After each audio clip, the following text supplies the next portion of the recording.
महाड शहरातील प्रांत कार्यालयाजवळ असलेल्या विद्युत ट्रान्सफॉर्मरला अचानक आग लागल्याची घटना बुधवारी 4 मार्च 2026 रोजी सायंकाळी घडली। सुदैवाने या घटनेत कोणतीही जीवितहानी झाली नाही।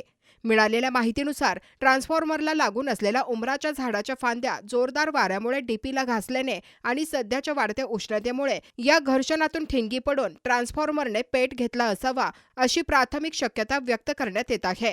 त्यामध्ये ऑइल असल्याने आग वेगाने भडकली आणि परिसरात धुराचे लोट पसरले।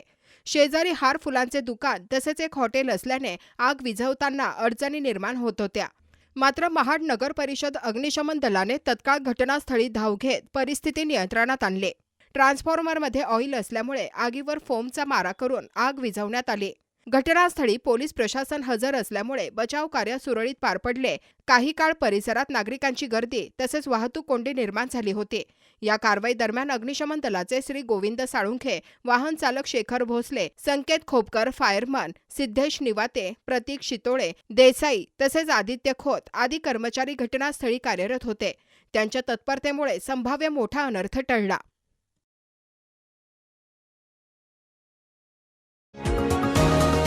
तुम्ही पाहत आहात विस्टा न्यूज मराठी।